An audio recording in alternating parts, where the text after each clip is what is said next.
آج کا سوال یہ ہے کہ غسل کے فرائض کیا ہیں؟ غسل کا مسنون اور مستحب طریقہ کیا ہے؟ غسل میں ایک چیز فرض ہے، وہ یہ کہ تمام بدن کے ظاہری حصے کا سر سے پیر تک دھونا، اس طرح کے بال برابر کوئی جگہ خشک نہ رہ جائے۔ ناف کا دھونا فرض ہے، داڑھی، مونچھ اور ان کے نیچے کی جگہ کا دھونا فرض ہے، اگرچہ گھنی ہوں اور ان کے نیچے کی جگہ نظر نہ آتی ہو تب بھی اس داڑھی اور مونچھوں کی جو نیچے جلد ہوتی ہے اس جگہ کا دھونا فرض ہے۔ سر کے بالوں کا بھگونا فرض ہے، اگرچہ ان میں گوند یا خطمی لگی ہوئی ہو۔ انگوٹھی اگر تنگ ہو یا کانوں میں جو بالیاں ہوتی ہیں تو ان کو حرکت دیے بغیر اگر پانی نہ پہنچتا ہو تو ان کو حرکت دینا ضروری ہے، وہاں تک پانی پہنچانا ضروری ہے۔ انگوٹھی اگر تنگ ہے تو پانی نہیں پہنچتا تو انگوٹھی کو بھی حرکت دینا ضروری ہے۔ غسل کے فرائض 3 ہیں، کولی کرنا اور ناک میں پانی ڈالنا، پورے جسم کو اس انداز سے دھونا کہ کوئی حصہ بھی بال کے برابر خشک نہ رہ جائے۔ یہاں تھوڑی سی وضاحت کرتا چلوں کہ کولی کرنا اگر آپ کا روزہ ہے، روزہ نہیں ہے تو پھر آپ غرارہ کریں گے اور اسی طرح آپ ناک میں پانی ڈالیں گے نرم ہڈی تک، اسی طرح آپ پورے بدن پر پانی بہائیں گے کہ بال کے برابر بھی جگہ خشک نہ رہ جائے۔ غسل کا مسنون اور مستحب طریقہ کیا ہے؟ جو غسل کرنا چاہے اس کو چاہیے کہ کوئی کپڑا مثلا لنگی وغیرہ باندھ کر نہائے۔ اگر کوئی برہنہ ہو کر نہائے یعنی کہ کپڑے اتار کر نہائے تو اس کو کسی ایسی جگہ پر نہانا چاہیے جہاں پر کسی نامحرم کی نظر نہ پہنچ سکے۔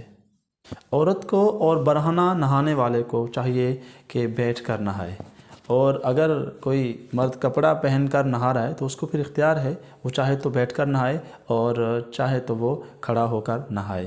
اگر برہنہ نہائے تو نہاتے وقت قبلے کی طرف منہ نہ کرے، سب سے پہلے 3 مرتبہ ہاتھوں کو گھٹنوں تک دھوئے، اس کے بعد اپنے خاص حصے کو دھوئے اگر ان پر کوئی نجاست حقیقی نہیں ہے۔ اگر کوئی نجاست حقیقی ہے تو پھر سب سے پہلے اپنی نجاست کو جسم کے جس حصے میں بھی لگا ہے اس نجاست کو زائل کرے، اس کے بعد اپنے دونوں ہاتھوں کو مٹی یا صابن وغیرہ سے مل کر دھوئے، اس کے بعد پورا وضو کرے یہاں تک کہ سر کا مسح بھی کرے۔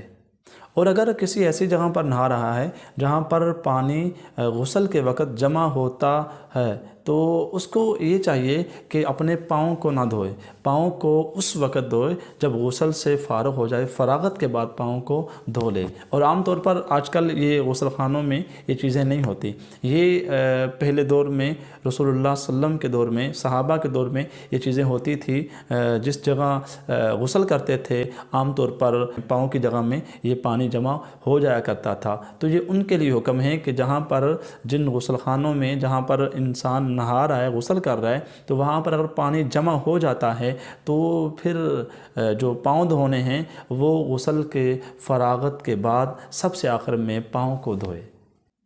اگر یہ غسل فرض ہو تو سوائے بسم اللہ کے اور کوئی کلمات نہیں پڑھنے چاہیے۔ پہلے دائیں جانب پھر بائیں جانب، اس کے بعد اپنے سر پر پانی ڈالے، پھر دائیں شانے پر اور پھر بائیں شانے پر پانی ڈالے، تمام جسم کو ہاتھوں سے ملے اور اسی طرح دوبارہ اسی ترتیب سے 3 مرتبہ اپنے جسم پر پانی ڈالے تاکہ جسم کا کوئی حصہ بھی خشک نہ رہ جائے۔ اس کے بعد چاہے کسی کپڑے یا توڑی وغیرہ سے اپنے جسم کو صاف کر لے۔ ہاں، نہاتے وقت کسی سے کوئی بات نہیں کرنی چاہیے، ہاں کوئی اشد ضرورت ہے تو پھر امر مجبوری کی بنا پر بات کی جا سکتی ہے۔ اور وضو اور غسل میں پانی بھی زیادہ ہمیں نہیں خرچ کرنا چاہیے، اور یہ طریقہ میں نے آپ کی خدمت میں پیش کر دیا ہے۔ اللہ تعالیٰ مجھے اور آپ کو اپنی زندگیاں سنت کے مطابق گزارنے والا بنائے۔ وما علینا الا البلاغ۔